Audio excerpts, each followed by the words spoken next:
Hi, this is Directive Carmazzi, and welcome to the Most Asked Organizational Change Questions.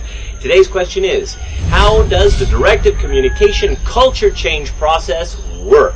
So, before I answer that question, let me give you some insights about the U.S. Special Forces.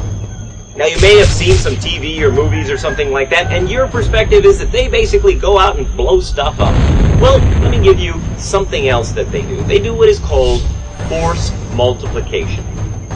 Now, you'll remember in some of the previous videos we talked about key influencers. So that's what they do, is they find these key influencers. And those key influencers basically have influence over different parts of society. So, for example, within the group of poor people, they will find these key influencers, and then they will teach them some methodologies that help them to achieve the kind of change that they want to achieve, and show them how their life would be like if that change happened. And so then they teach these people how to teach other people the same thing and get them involved in the cause. And then they do the same thing with the middle class, and they find the key influencers there, and they create these groups or cells of individuals that are ready to do the cause. And then they go to the rich people and they say, hey, you guys have all the money, and look, if you could change things, look at how much better your life would be and everything else. And so they find the key influencers there, and exactly the same thing. They move them toward the cause. Well, essentially, that's what the directive communication revolution process does. Just like with the U.S. Special Forces, because once they do this, within 6 months later, you literally have a revolution in a specific country. Now, in our case, we are trying to create revolutions within the company. Now, of course, we're not going to overthrow the boss. This is all in line with what the organization and senior management want the culture to be. Now, here's the thing. The people start the revolution within the guidelines of senior management. This is not a top-down initiative.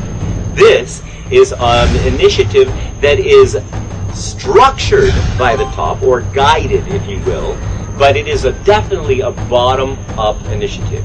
Why? Because it's a lot easier to get senior management to buy into something that everybody wants, rather than getting everybody to buy in to something that senior management wants. Now, of course, in order to do this process properly, you must get senior management involved. If they're not involved, the process doesn't work. And senior management must be willing to, well, let's just say, put their egos aside for the betterment of the organization. And if they're willing to do that, this process works. Guaranteed 100%. In fact, we actually do guarantee it, and we specifically guarantee specific KPIs. So, if you want to change your organizational culture, call Directive Communication, or hey, look at all of the stuff we got. Check out the Monkey King Management Process Map, which actually shows the organizational culture change process. Or send us an email.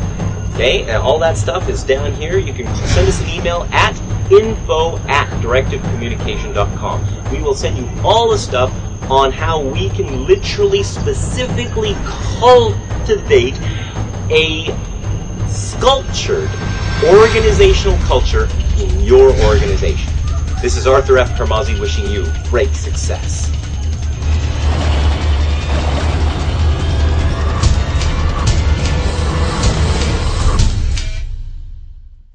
If you'd like to see more of the Most Asked Organizational Change Questions videos, go to changepsychology.org. That's changepsychology.org. Sign up there and you will get all 88 of the Most Asked Organizational Change Questions videos.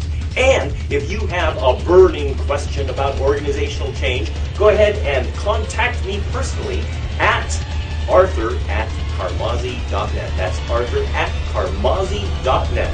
This is Arthur F. Carmazzi wishing you